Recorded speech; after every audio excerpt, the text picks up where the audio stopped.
Voici l'homme te souhaite une heureuse année.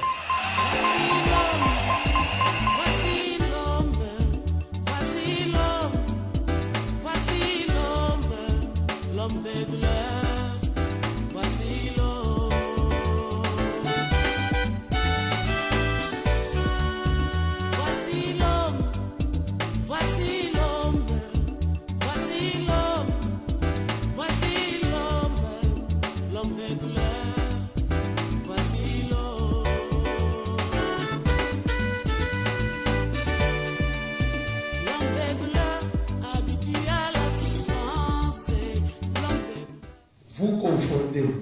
On n'a pas dit groupe des intercesseurs, mais on dit groupe d'intercession. Intercession ne veut pas dire ma bonne délit, mais ça veut dire ma bonne délit. Ma bonne délit, non ma bonne délit, je crois que c'est ça. On n'a pas dit groupe des intercesseurs de Mabouki Bigyono, mais on dit groupe d'intercession. Est-ce que l'intercession veut dire ma bonne délit? L'intercession veut dire quoi? Ma bonne délit et non pas bonne délit. Je crois que c'est ça. Et ça dit l'isanga, il n'y a pas bonne délit. L'isanga, il y a pas ma bonne délit. L'isanga, il y a pas tout, l'isanga, il y a ma bonne délit. Déjà, quand on dit groupe, nous voyons déjà, il y a des gens, il y a des personnes, donc association de personnes pour la prière. Association des personnes pour la prière qui a comme objectif le renversement des auteurs. Association, vous comprenez? Donc c'est une association des gens qui se sont mis ensemble pour faire quoi? Pour prier, envie de faire quoi? De renverser les auteurs.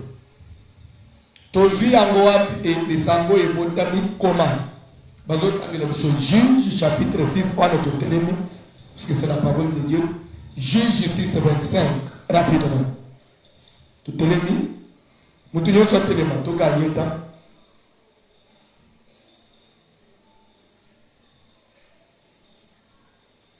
Juge chapitre 6, oui. Le verset 25. Nous lisons au nom de Jésus-Christ. Dans la même nuit, Nabutu moko moko. L'Éternel dit à Gédéon. L'Éternel donc Zambé a levé la Gédéon. Prends les jeunes taureaux de ton père. Zwa mwana ngombe ya tata na yo. Et un second taureau de 7 ans. Pe na ngombe ya mibale ya mibu sango. Renverse l'autel de Baal qui est à ton père. Kweyisa. Et tombe ya Baal. Oui, Isaiah tata na yo.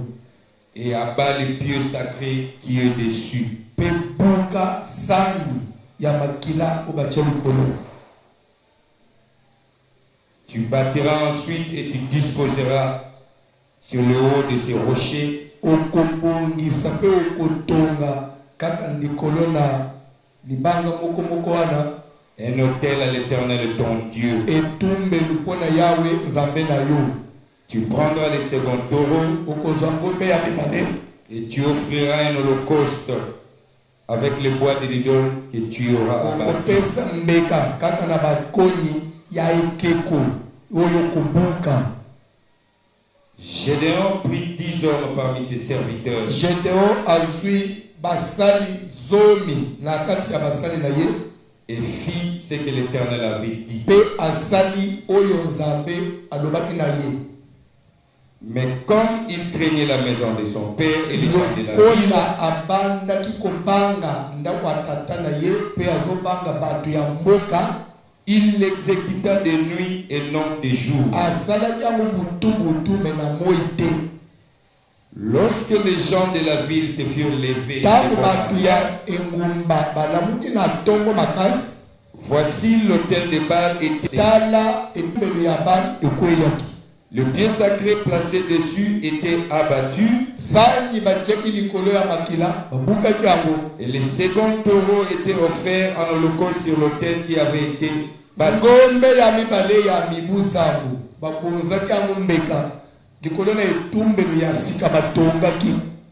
Ils se dirent l'un à l'autre, qui a fait cela? Ils s'informèrent et firent des recherches.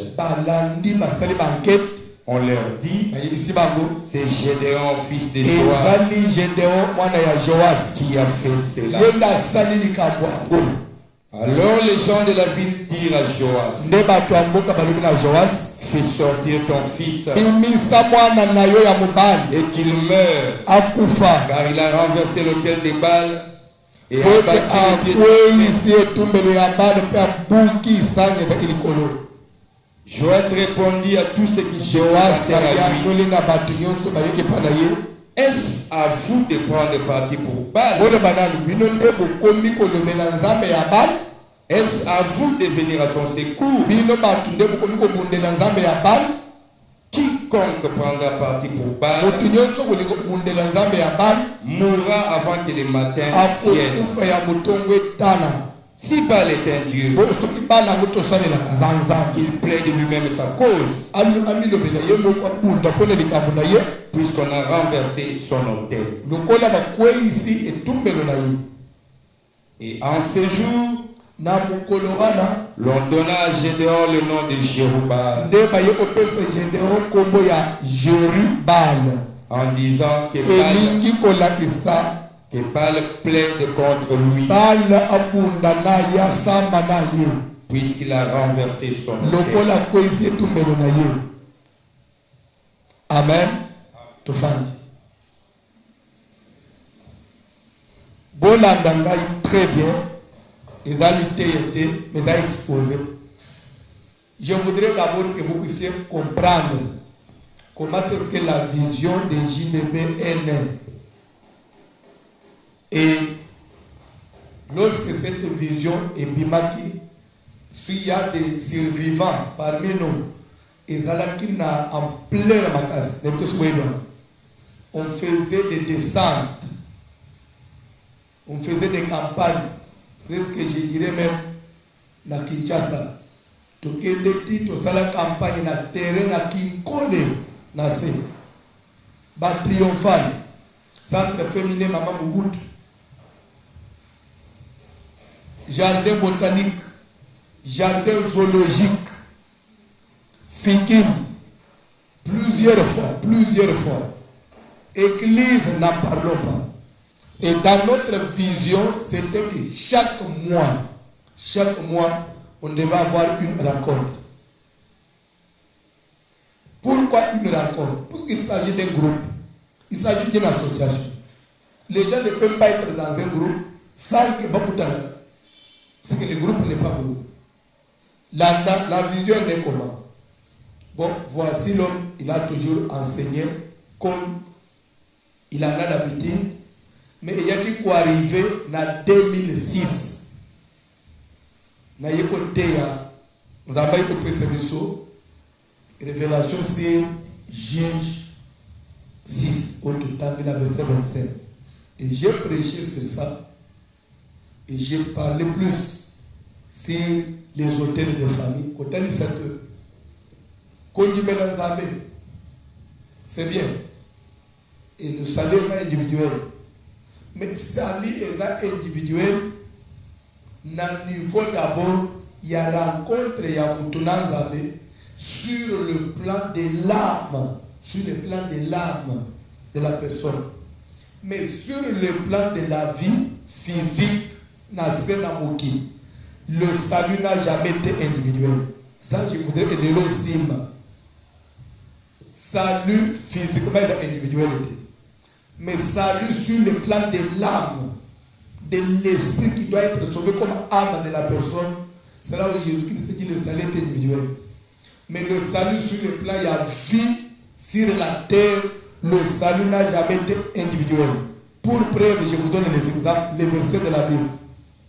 Les géoliers, Oyakanga, Paul na Silas. Vous vous rappelez? Vous vous rappelez? Leur Paul na Silas va yembi va prier. Wana tozali wapi? Actes des apôtres combien? Actes des apôtres chapitre combien? Pardon? Zambalola. L'histoire ya Géolier. Zambalola. Devoir. Bon répondre à Kavana Silis. Paul Basambe Boutou Mobile. Miracle salé. Bachene Koué. Fondement prison Boukan. Tous les prisonniers sont commis libres. Vous retrouvez les actes combien? 16. Mais quand vous avez dit que vous avez veillé. Nathan Géolia se rendre compte et prison Boukan ne peut pas porter comme pour lui c'est dit à ce que les prisonniers va s'aligner bakimi. Na mi be ko mbok ba prisonnier bakimi. Lobi na tomba kanga na ko interpeller kana l'État. Yo ezalaki wana bakimi ndenge nini. Je serai condamné à mort et je vais souffrir pour torturer là. Au lieu de subir ma humiliation pour torturer là, je préfère n'ami mon avant.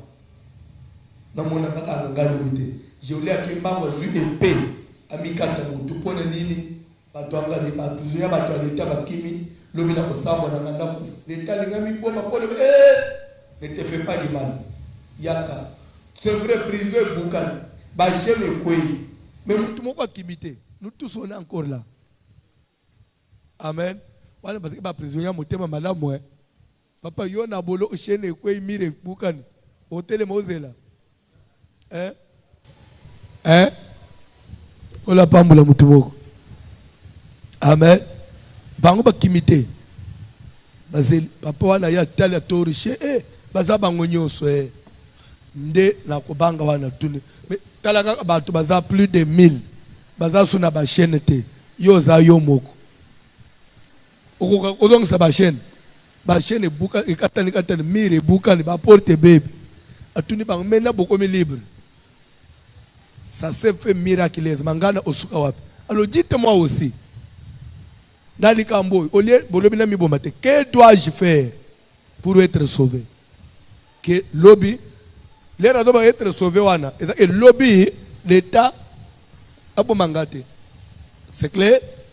Pour les autres, c'est croire au Seigneur Jésus. À lobby, croyez ou bien croire? Au singulier ou bien pluriel? Ndimele yo, otozana ndimele kolo Yesu na butwa. Tu seras sauvé, toi et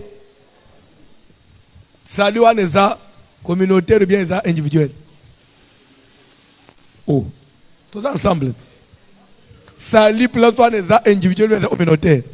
Maintenant, nous mettons comment on dit maya mutumoko et puis il s'est déboté naïe. Bazobi est-ce qu'on a plan nini? C'est est-ce que nous t'en dit melies famille n'y a pas aucun nalol? Non. Mais famille na ye bakoki ko bénéficier na kondimano na vie physique.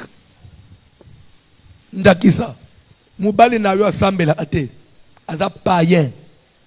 Yo mama osambela. Amakasi mwasi amabondeli. Otelemi na losamu. Zamba lola. Batela mubali na ngai. Atenenga sambela ate. Batela bana na ngai. Mubali nosko akuchikomela masanga na butu na ba 2h du matin zoya. Bakulune pe namba machette.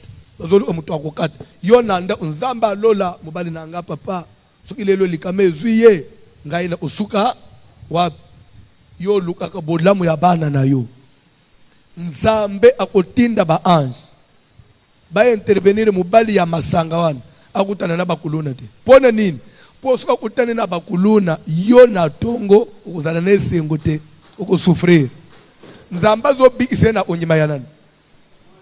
C'est pourquoi il est écrit dans 1 Corinthiens 7 que sais-tu femme, si par ta foi tu peux sauver, par ta prière, tu peux sauver ton mari.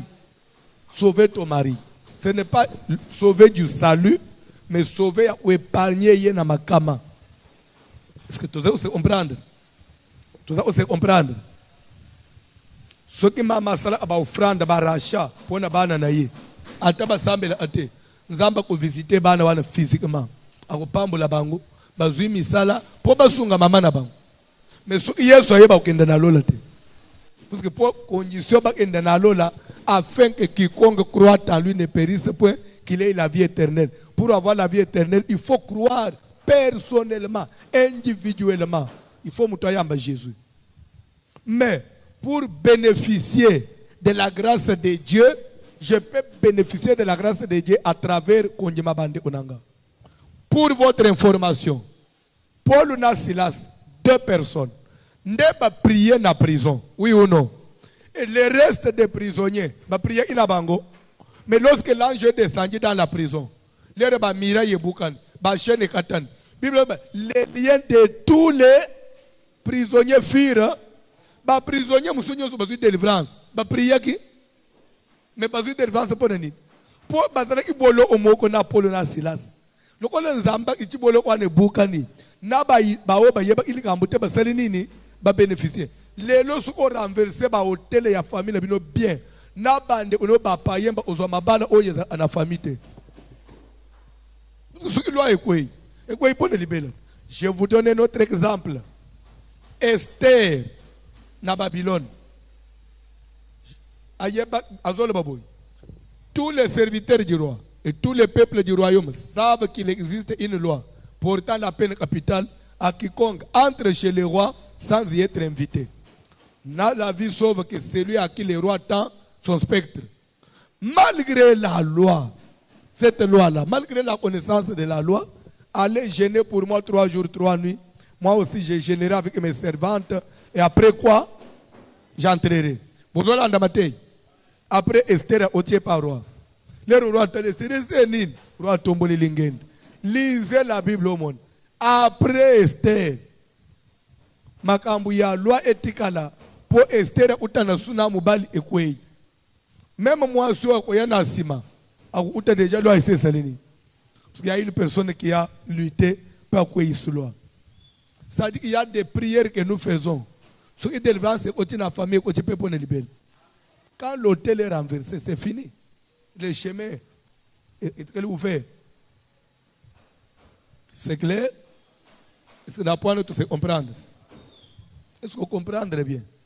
Que salut sur le plan physique,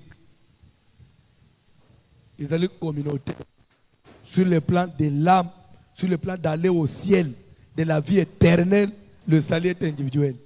Mais sur le plan de la vie physique, le salut est communautaire.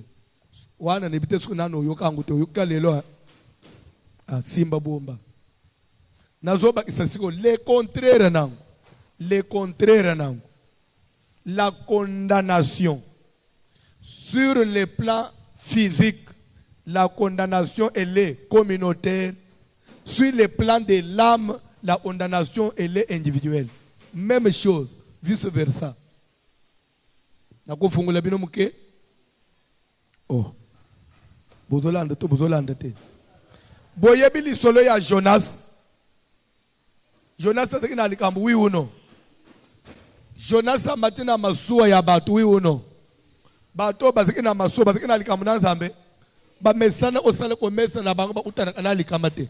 Mais na tangu mutu azana mikumba matina masuwa na bango. Masuwa esali nini? Ezingi bilo na bango esali nini? Nana memeli bango malé. Mais pourquoi bango le bateke le salut est individuel? La condamnation et l'infraction est individuelle. Mais pourquoi bilo on a besoin de bon? Ce qu'il est le vangi si mutu amabe nanda onayo. Ato banga Nzambe malere kwa atteindre yo. Oui ou non? Mais natangu Potifar, chef ya armée, ya mokonzi pharaon ya Egypte. Atikala konjimela Nzambe te, un païen, na mwasi na ye kutumwasi amabe, aluli Joseph mwana bato amuke. Eza po yeba natire ya couple ba pagano, oui ou non? Mwasi alandina Joseph couché na ye. Mais Joseph qui craignait Dieu, oui ou non? Aboy. C'était Joseph Moutazeki na Nzambe, oui ou non? Mais présence à Joseph Nanda wa Potiphar. L'Éternel avait rendu la maison de Potiphar prospère. C'est que le salut dans la vie matérielle, si Dieu te libère aujourd'hui, ta famille est libérée.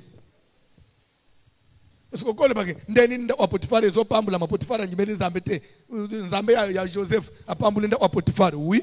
Parce que le salut matériel, le salut de la santé, le salut des études, le salut na makambo physique, salut eza communautaire.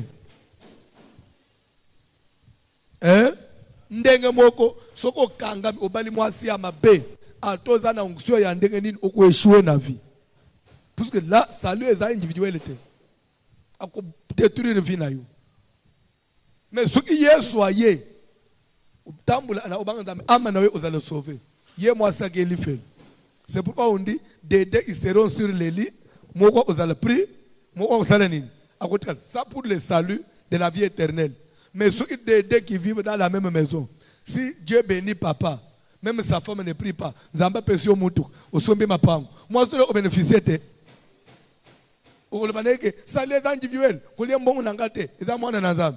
A Koulia per Odondo Nabilo, Nabande, Onoba Sambel, Ateba, Kouliam Bon Nayo, Otambula Namitu Anayo, Ateba Yak Église. C'est clair? Alors, maintenant le renversement des hôtels, vous devez d'abord comprendre que, déjà avec cette connaissance-là, c'est qu'il y a des condamnations. S'il y a une condamnation dans la famille, le col Jonas, Amatina Massoua, Batunyosu ya Massoua Bakangami. Tout comme Paul na Silas, Basambeli na prison, na ba prisonnier ordinaire, Bakangolami. Alors, c'est que la famille n'a pas Massoua. C'est que la famille n'a pas. Mutu moko tonga hôtel ya mabe. Et ko sala ni? Et ko empêcher bisonyo stobika la gloire. C'est pourquoi au moins une connaissance, Dieu parla à Gédéon pendant la nuit. Lève-toi, renverse l'autel de Baal qui est à ton père. Mais on dit dans la même nuit. Quand on dit dans la même nuit, ça veut dire c'est un enchaînement d'idées. C'est-à-dire continuité à l'histoire. C'est que l'histoire avait commencé quelque part. Et bandele iwap. Ce qui est le but bandele ne bandele. Bible est l'air d'abord Nzambe pour la première fois. À Koutane ina Gédéon, à Benga qui est vaillant. Héros. Oui ou non? Gédéon le binaye, comment tu m'appelles vaillant? Oh, va avec la force que tu as. Délivre mendiant. Délivre Israël contre la main des mendiants. Nana yebe réaction à Gédéon. Je suis le plus petit dans la maison de mon père. Et ma famille est la plus pauvre en Manassé. Donc, Gédéon, parce que famille est une avenue. Il y a pauvreté. Vie à misère, vie à passe. Mais quand bien même spirituellement, il était vaillant. Il servait Dieu, il était puissant. Mais l'air, si on y a se plaindre de la vie à passe, si ta famille demeure pauvre, si sur le plan matin vous n'avancez pas, cause des anini, renverse l'hôtel de Baal qui est à ton père. C'est que dans la famille, bilo wa papa na yo, et kanga bozui, et kanga bavinabin. Spirituellement, tu es puissant, tu es fort, mais matériellement faible à cause de la divinité de la famille. Alors, ce que la famille na yo pesengwe kota, salanini ko isebilo kwa. C'est pourquoi biso pa tozo salela nzambe na busolo, tozo banga nzambe, mais ba famille na biso si il y a des choses et ko empêcher biso to bonga. Il faut to combattre ango. Ah, le pas to combattre. Vous avez décidé de combattre Ango. Ok. Dieu a parlé à qui? Quand on dit dans la même nuit, l'Éternel parle à Gédéon. Ça veut dire quoi? Dans la nuit, ça veut dire quand il y a rêve. C'est à travers un songe. Je dois aller à l'autre. Ndoto muto l'autre anabatu misatu te. Ndoto est personnel. Oui ou non? L'autre ndoto ato moni batu musu nakati. Mais le songe est purement personnel.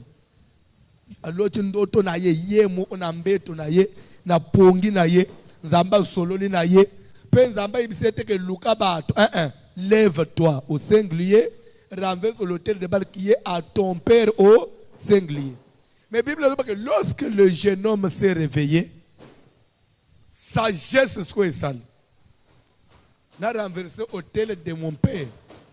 Mais hôtel oyo batunyo su ya mboka baya osala nini basambela ba yaya na ngai ba papa lek famille na ngai basala culte ya hôtel oyo ngai moko na telema na panse te ba retour sokeye ngai moko non.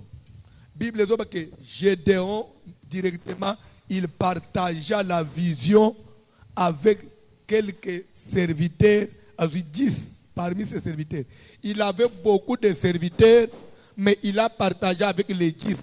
Vision Yababou Kibikeko, on marche avec ceux qui adhèrent. quand il a partagé la vision, 10 va adhérer. Mais en tout cas, il se peut tout le monde. Photo Tobunda Bitumbawan.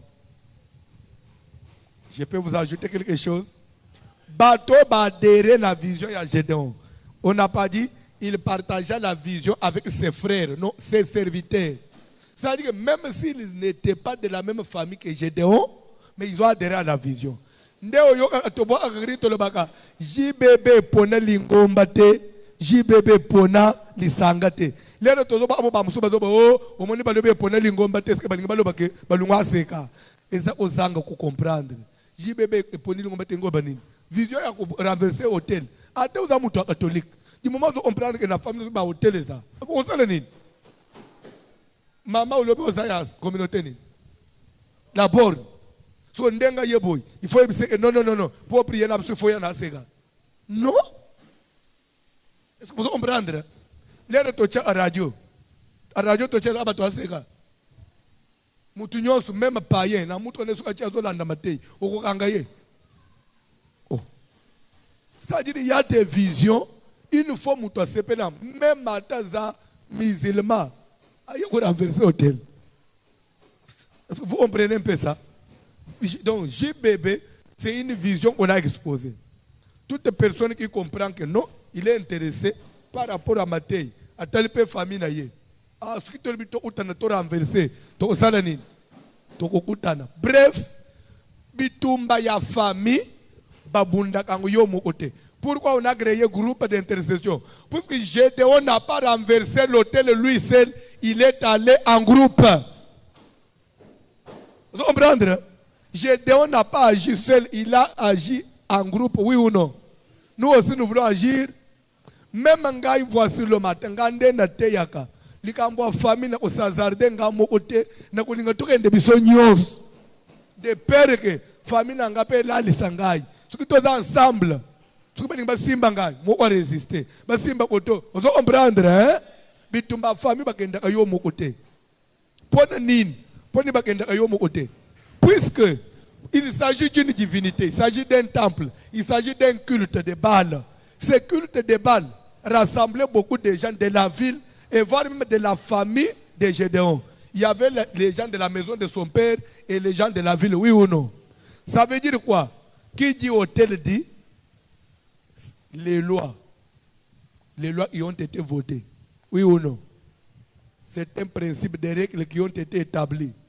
Est-ce qu'on vote les lois? On vote la loi. Loi va voter dans un parlement. Oui ou non? Qui dit parlement dit il y a des représentants. Les représentants à la circonscription, ils représenter le peuple, ils vont voter et tout ce qui les arrête, ça engage toute la population. S'il y a à modifier, s'il y a à amender, il faut toujours un parlement. Oui ou non? Il faut toujours un groupe de sources. C'est pourquoi les lois et les condamnations de nos familles, voter dans un groupe na kindoki na ba magie.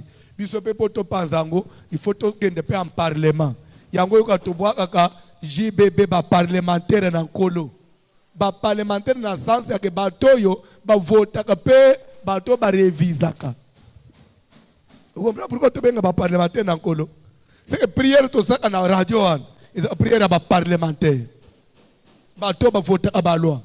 Bazana mandat ya oselenini ya olobano tozo amande oy en tout cas loi oy ya ina famille so bato babala te iso parlement to lobinini tozo amande to longoli loi wan bato babanda obala ana anise ko linga unji amen c'est que mikolo to ko amande ba loi ebele si vous comprendre mikolo photo salenini soko monika na famille na bino loi mo ya bien te memangu na ba parlementaire. C'est pourquoi il est autorisé. Na groupe na prière babu ibigeme na radio mutako benga pese requête. Bande ko sambela pona ngana famille biso tozomono. Alors ezaneta memili kambu na ye pe parlement esala nini et amande to beteli Yesu mabuku. Vous comprenez la vision d'abord? Est-ce que vous êtes en train de me saisir? Il faut y avoir historique. Gédéon a luki bato. Bisope to sali nini? Bato ngo baza banani na poko. Umoni si oy. Tout ça déjà nabino. Alors, le on est déjà ensemble, on est groupe. Alors, bitumba na biso ezali physique te. Bango bakende ki na ndenge esprit, ba condamner biso. Biso pe tozozonga na ndenge ya esprit. C'est pourquoi tolobi groupe, pas des combattants qui vont avec des machettes. Groupe, pas avec des gens qui vont marcher, mais groupe des gens qui vont prier. Nous votons dans la prière, nous amendons dans la prière, nous révoquons par là. C'est pourquoi tu as le groupe d'intercession. Bilombe yablosam. Bitumbanabso, c'est par l'intercession. C'est à travers la prière. C'est clair? Mais prière n'a pas objectif quand on dit que buka bikeko. Pourquoi tu bengi bikeko? On dit c'est aux Hollanda. L'Éternel parla à Gédéon. Maintenant, l'air Gédéon a 10 personnes à exécuter Nabutu, à renverser l'hôtel. Mais Zamba yebise yeboy. L'air qu'on renverser l'hôtel de Ban aux Hollanda. L'Anda de Taïwan. Ensuite, après avoir renversé, ensuite, tu bâtiras et disposeras sur les sommets du même rocher un autel à l'Éternel ton Dieu. Tu prendras le second taureau pour offrir à l'Éternel avec les bois. Les bois de quoi? Avec les bois de quoi? La Bible les bois de l'idole que tu auras abattu. Les bois de l'idole. S'il vous plaît, il s'agissait de renverser l'autel, mais Dieu appelle l'autel l'autel, c'est un endroit de l'idolâtrie. Vous comprenez? Alors, idole, c'est qu'on a l'ingala. Idole na l'ingala. Et que oui ou non? Ok. Comprendre comment on a réfléchi. Vous comprenez? Hein? C'est hôtel et ça ekeko. Ekeko elingo le banin. C'est qu'on adore. Et loko yo bato bazo croire na yango. Nda isa na famille bino. La coutume on l'adore chez vous. La coutume est devenue sacrée. Ne touchez pas. Ne faites pas ceci. Na famille biso. Na famille biso. Oh là-bas zolo bana. Jacob. Ce n'est point la coutume enseigner de donner la cadette avant l'aîné. Là-bas. Même ngai mwananga sinayo. O sepelo livrer ngai. Po ba oui, enseigner, c'est-à-dire na mboka na bisigo. Na kuta isala makabongo te. So ngai na sala ngai là-bas.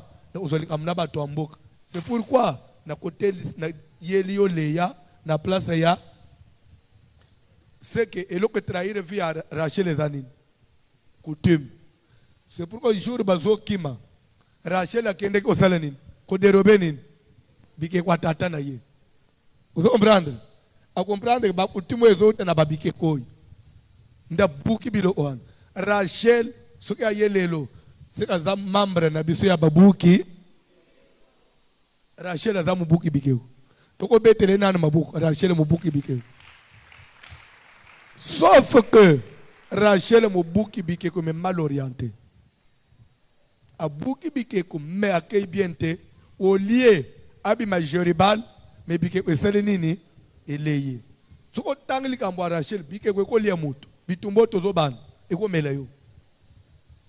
C'est pourquoi les Gédéon agir na tongo bato amboka basalenini babimeli papa na ba. C'est que ba prière ya famille ezala atuna ba retour. Na ba retour.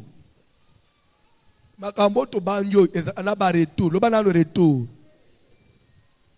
C'est pourquoi il faut être enseigné et il faut toujours suivre les orientations. Kolinga kwa tagango yomo ote landa ba orientation ndenga nzamba zo kambele biso. Tokenda ensemble. Tozala toujours couvert na loi. Lere ba koya to ma ba jeribal. Bala bunda na biso longa so azanzambe. Mais biso te nzambe za Yesu Kristo. Bala olonga yote. C'est clair? Est-ce que jusqu'à là on a compris la vision? Pourquoi j'ai préféré exposer? Parce que d'ici là, nous allons élargir la vision. D'ici là, nous allons réformer. d'ici là, même parmi les serviteurs, ce n'est pas quand bazo kamba lelo ndeba kutela ko kamba non. Je voulais d'abord exposer mutu nyos même ya kamba ka prière ba ayok. Toko banda oleka na évaluation. Ba ba kambiti 1 mois basilis. To utene na rencontre mo to tuni même ba kamba ka bien. Te balungo to aligner ba mususu. Nous avons besoin de ozosko ba vrai ba kambia ba bukibike. Chaque fois les to banda osala ba sortie. To banda o présenter même ba na radio. Na sortie wan. Et des fois à chaque sortie bato ba kamba kawan baze ozo même ba prime. Je sais ce que j'ai dit. Le bureau onyon soit là là. C'est le moment où babou kibike o bazo télé. Est-ce que tu peux mettre sur ma boucle? Calendrier na biso ba sortie ezo zonga ya ba rencontre. Nous allons tracer puisque soko yebité rencontre ya le 12 samedi hoy na dimanche et la rencontre à babou kibike. Et ça l'envestissement des hôtels. Et ça ni na lingala. Babou kibike. Donc tozo considérant la rencontre ya liboso pe ya inauguration. Mbala mo otoban chaque mois ceux qui toko bima libanda te même en église. To bande même un samedi. Et pour votre information, prière à babou kibike. Les bandaka to bande ko banda 14h 15h te. Prière à babou kibike bande ko banda 10h. Plus tard 18h. To silis. Ezozonga bongo. Prière à babou ya prière ya muto ya prier pe ya bouki a sentir. Tous les tozo check 15h. Les lois na check 15h. Bobi melinga erni. Ba tuso bazo oba ko yati sikoi. On dirait bandoki. Tala ba mwana zo sek. Ako chika sikoi. Oko lokate. So bozo che prière à babuki bikeko. Mutu sazo ya 18h. Alanjire kama tia telemi yake. Mais ce qui toke toche 10h. Ataba bazo ende misala. Pour ce qui toche 15h. Muna pe ba manœuvre ba yembi ba nini ti e bandaka 16h 17h. Mais ce qui toche 10h. Ha. Muyembi osala masano. Wana mutu nyonso ebike lera na zo ya atana komi 12h komi 13h na uta déjà prière. Kola pambola mutu moko. Est-ce que toko beta d'abord mabuko ma aspona vision babu ibike. Et je vais vous dire et belé yabatu na kalembelem to gagna bango na babu ibike. Na zo mi souvenir ba mama aimé ou en Suisse, ba mama chanter la journaliste ou comme elle est en Italie. Batu nyo to gagna bango na ba membre ya babu ibike ba sol ba mama Solange batu to gagna bango na ba rencontre ya babu ibike. Soko yebite babu ibike ko is affilé. Sauva ba tebele période. Lokola munguna alala kate munguna bolamu makambu botama kebele. Mais tozo trouver que bato bazo pesa bato bazemi baza libre. Bato bazo yiba baza libre. Bato bazo boma baza libre. Mais bato bazo sanvola munde bazo linga ba freiner ba.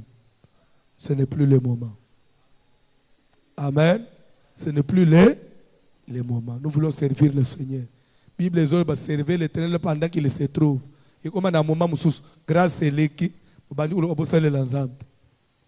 d'ailleurs, il s'agit de Bikeko.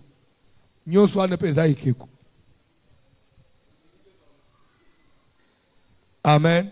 Mais je me rappelle une chose.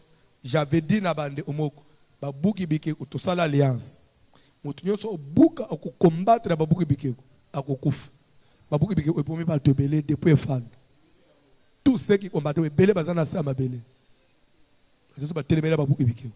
Nakati alliance. Naba musuto za anabangu nakati. Qui nous trahissait na ndenga pembeni. Bakota mabele. Alliance. Samedi dimanche, tu peux renouveler l'alliance. Babouki Bikeko est melaka bato. Eh, Dieu existe, non? Le biko abato. Prenez le biko abato. Zamba bomaka. Amen. To sambe to le baka ne jamais trahir JBB. Mais les bato ani trahir JBB bazo yebate. Bakota mabele. Pourquoi JBB zali sanga pona le biko abato? Est-ce que Zamba ko contre le biko papa? Ndenga ka boye na pokwa. Est-ce que na tei bino tokende ko mabanga na commune. Est-ce que na teibino tokende ko buka église moko? Na teibino tokende ufinga pasteur? Na teibino tobunda na milimu mabe wiuno? Tobi isabato. Est-ce que na wona banzamba zomo na mabe? Non, ça doit s'arrêter. Akuzali amunana. Tebeteli Yesu mabuko. C'est que même nanda unayo, okoko mape Gédéon. Mubuki ya mozo kamba prière, mama boye. Moi bana ndeko ya zamba pambula bino. Ba ye 15 registres vraiment. Vous avez makambo. Nani akoki otona mutuna. Oui frère, micro. Je prends cette question de clôturer. Na obanda osala ba formation abo mbalebele. Na banda opesa même les lois aka ebandeli. Na banda opesa quelques versets clés. O ba ko kamba na prière ba buki biki. Ba buki na ba verset o ya bango. Ba pesa yango na païen à comprendre il faut prier. Mutoko bando kamba prier ba buki te bandeko. Telema todo sambela. Les loto yeko boma. Bisoto bomaka. Mais pesa verset parce que na radio tous ceux qui nous suivent ne sont toujours pas des anciens. Et quand on a mutumo ça catholique pour la première fois à capter bino to bomaka. Pas bomaka. Samba lobi bénissez ceux qui vous maudissent. Pango pas bomaka. Badi. Au bateau hollandais. Mais quand vous venez d'abord, moi exhortation à 2 minutes. Au lieu de misala apôtre te, to bishop te. Exhortation à 2 minutes, mais avec des versets clés. Bible est celui qui vous trouble. Galates 5:10. Quel qu'il soit, Dieu va aussi les troubler. Souvenez-vous, Natango, il y a roi Akab. Amen. Na prophète Élie. Les Akab a Élie. Pourquoi vous avez troublé Israël? Pourquoi ils ont attaqué Élie au troublé? C'est parce qu'Élie a kanga qui l'a pendant 3 ans et 6 mois. Élie a dit, mais c'est le contraire, Sa Majesté. C'est toi qui as troublé Israël. Parce que yo même Israël a sambe la bikeko. Alors Nathan ngana ko kanga lola. Pour batu bazonga batu. Vous avez ngana troublé. C'est toi qui as troublé. Sache qu'aujourd'hui Dieu va aussi te troubler. Élie a bangé uroate. Penzamba troublé à Cap. C'est biblique. Tu peux prier pour nous troubler, tu peux troubler la vie. Alors, tu peux se requêter. Tu peux prier, tu peux même te. Tu peux boma, les autres boma. Tu peux boma, tu peux boma. Tellement tu boma. Oh, boma. Priez ni no batu boma. Nde tu peux perdre batu chaque jour. Eh, l'église on a boma abatu. Baba il a abatu ba moto.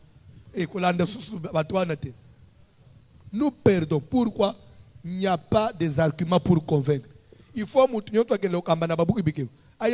jour que gagner des membres. Tout comme aussi, chaque jour, ça perdre quelques gens. C'est après. Quand on a radio, il y a l'église. Parce que quand on a radio, le président de la République, à la zone de la minute. Mais l'église est ministre à athée. Mais dans la chambre, bakonzi balanda nakubata batali boy alanda moto oui ba Nicodème basambela azamela sikire baza ebele. Qu'est-ce qui fait que lelo bureau nyonso tokenda ata ba ministre anini voici l'homme ba yebeli biso sikire balanda so yo zokenda na place wana uzokenda ko cacher image. Est-ce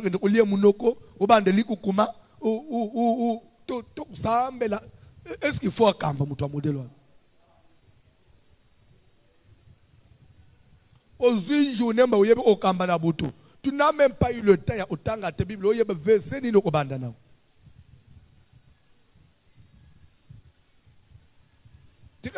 Même une prédication, il faut que Dieu inspire, mais d'abord je dois avoir un verset de base. Quand je m'introduis par là, le reste, Dieu ouvre. Mais toi, tu n'as même pas préparé à te couler. Je vais m'introduire comment? Au bandit, on a une habitude. Mais ça va beaucoup bien otoye. Ils sont pas bomi. Toye ko bomande ko lelo to ko boma. Sambele poto boma. Famille na mutunyo so sakane na fakufa. Panga na zambe ko telema. Panga na zambe table. Minde ko belela moto. Est-ce que moto wangu? Tani saba tu si moto wangu eza biblique. Quand est-ce que babelela a moto? Et ya usala musalani. Peut-être tani saba tu leto ba to boa ka moto. Moto tozo boa ke le mutu tu. Même ngai mo na omi boa e la moto. Mais 1 Corinthiens chapitre 3, la Bible dit l'or avant d'être pur, l'or doit passer par le feu. Or il y a bien, il faut aller en moto. La Bible dit que si l'œuvre bâtie par quelqu'un subsiste, ce que la personne recevra la récompense. Ça veut dire quoi? Ce que misala ya papa na bino, eza ya kindo ite. Ce qu'on voit lié moto, moto ko tumba yete, mo contraire ko tombola ye. Mais ce que moto agire pas moto, c'est qu'il avait bâti sur les fondements na chaume, atonga ki na ba matiti, na ba paille yangwazik. Mais oya tongi na or, l'air moto ezoya, ezopesa or valeur. Mais ce que dans matiti, moto otumba détruire matiti. Les tobo aga moto ezo mutunyos, ça ne veut pas dire que otumba mutunyos aza innocent non. Mutu aza innocent moto o élevé. Si faut enseigner batu biloko, batu bakolinga na moto. Quand j'ai pris fond de tinde la bana nanga moto, c'est pas ce que na moto na bomi bango non. On prenne à terre. Quand je parle même aux gens du feu, na bomi batu te. Moi tout na tindi wan, ezo éprouvé batu ya bien, ba komi pur. Ba o ya mabe, basiki. Est-ce que c'est pour que tu vois que moto moto ezo bomamba mo? Non. Moi au contraire ezo examiner misala mutu. C'est pourquoi moi il faut que boire le mutu nyot même moi sina yo. Bozana na chambre bozo prier na bosimba na maboko. Moi c'est nanga bois elanga moto ngape na zo bois elo moto parce qu'on ne sait jamais. Ce qui a part ne te prier au pumbo anabutu nzambe nanga boma yo. Mais ce que moi si malam nzambe nanga asali na moto na zo tinda e ko lungula utuba amba mabe na zo tunu eza malaje zilungu. Mais ce que na bakindo inde yo nde okuzika. Na obele la moto ko lungula même malaje na zo et délivrer sans le savoir. Question. Merci papa pour la parole. Kombo nangai frère.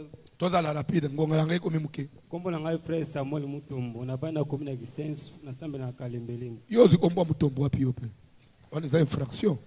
Samuel Mutombo. Kombo Mutombo c'est non sacré. Sozo ba Oyo ananu na Congo kombo Mutombo na ba pasteur et bima combien de fois. Tatu Mutombo lumulumba. Pasteur Mutombo vainqueur. Pasteur Mutombo vainqueur oui ou non?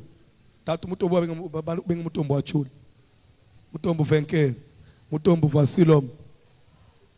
Mutombo kalombo. To ozo kombo Mutombo.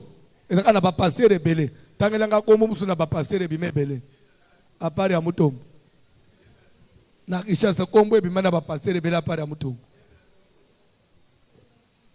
Yamba moto. Yo so komba je mese bimana ba pasteur. OK. Eza kombo sacré. Je crois que tu parlais de toi. Zamba Pambulo. Pasteur Dieu merci Mutombo. Orateur oya. Yo ndo bande oloba. Zo milo ba yo. Donc, on va pas, il y a Mutombo.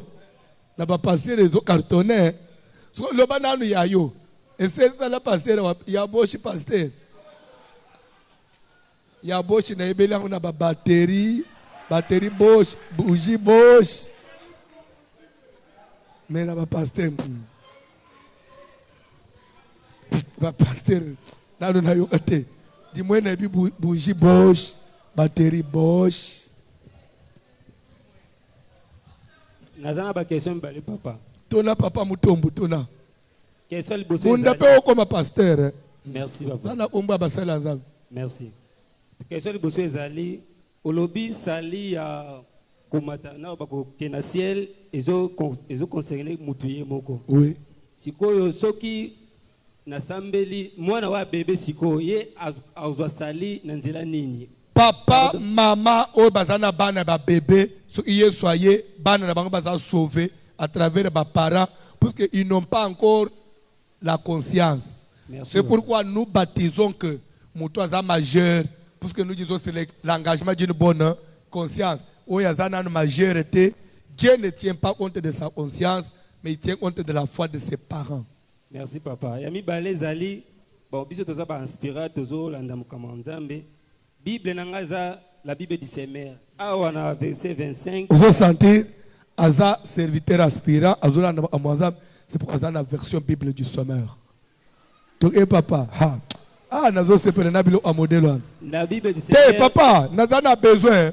Au moins les aspirants, il faut même abattre Baza ba serviteur, ba sentir que vous venez. Ba sentir pression. Faut pas les laisser libres. Ce que ba salaire le jour où on a modéré na beti na effacé des serviteurs déjà. Mokili, il faut vivre na compétition. Nga ilere na zote ya na zo sala compétition. Na ote na nga na zo lingale na zo beta wana. Na zo effacer ba passer rebelle déjà na mito abato. Moi je m'impose. La vie c'est la compétition. Ozo ende commerce, c'est la compétition. Ozo chauffeur na volant, compétition. Na classe élève, compétition. Compétition est ça et pénisamité. Et le pénisamité est ça qui est ennemi, haine. J'espère compétition est ça du soumouté. Amen. Ok. Na Bible ngai na verset 25 balobi il y a chapitre ni. Il y a Juge chapitre 6. Oui. Babi la nuit suivante. Mais si qu'on a Bible otangi balobi dans la même nuit si ko débat mo ko zana baninga mususu. Amen. Amen. C'est question de français. Quand on dit dans la même nuit, il y a une continuité, il y a idée. Mais ce qu'on tangi, tanga au mona, ce qu'on bandeli na bandeli ya li solo, au commande que nzamba bandeli na Gédéon quelque part et voir même na moyi nango Gédéon ayaki même asaki même na hôtel, acheki musunyi lokolo alibanga. Vous comprenez? Voici l'homme, voici l'homme, voici l'homme, voici l'homme, l'homme de